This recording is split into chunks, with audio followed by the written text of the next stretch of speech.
things I'm going to mention are categorized as adaptogens because they help your body adapt to stress.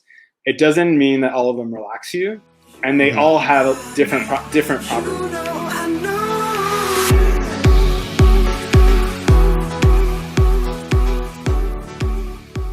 What's going on, everybody? Wow, I had so much fun speaking on adaptogens and mushrooms with Alexis yesterday. I heard there was a bit of an echo on YouTube and LinkedIn, so apologies for that. But I will provide the link to the Instagram Live, which was great, had no issues. Growing pains, guys. Today is short and sweet, but very important.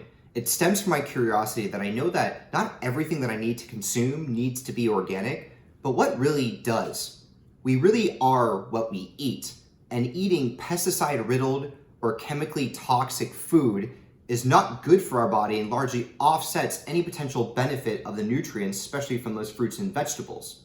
Luckily, there is a well-respected nonprofit organization and activist group called EWG, or the Environmental Working Group, based out of DC that does just this.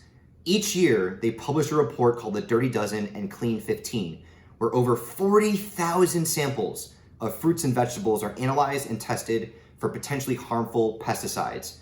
What's great is that these fruits and veggies are tested after they are washed and cleaned to ensure the same kind of processing that we would do at home.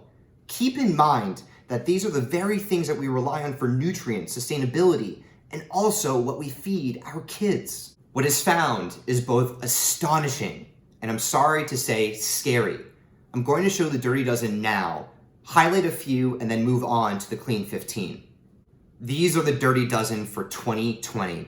If you do not have access to buy these organic, the EWG advises that you simply should not bother purchasing or consuming them. Here's some examples as to why. Strawberries. This leads the pack alongside spinach for the 4th straight year. 99% of over 1,000 batches of rinsed, washed berries had at least one pesticide present, with over 30% of them having over 10 pesticides present.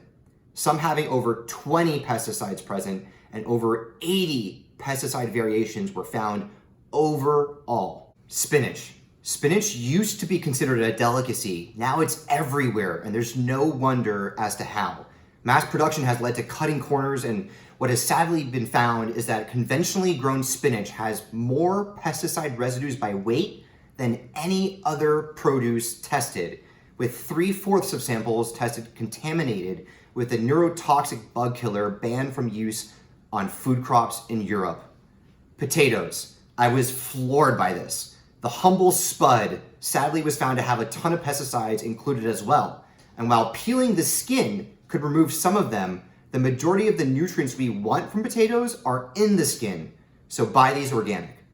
A last crazy stat on the Dirty Dozen: more than 90% of conventionally grown samples of strawberries, apples, cherries, spinach, nectarines, and kale tested positive for residues of at least 2 pesticides. That's a lot. Okay, on to the positive news. Here is the Clean 15. These 15 items had the lowest amounts of pesticide residues tested. Avocados and sweet corn were the cleanest. Fewer than 2% of samples showed any detectable pesticides. The one thing with corn, though, because it gets a bad rap, a sizable portion of corn manufactured in the United States is from genetically engineered seed and crop. I was confused that it appeared here. There are too many other problems with how it's grown. I definitely buy this organic. The last thing I'll mention is this.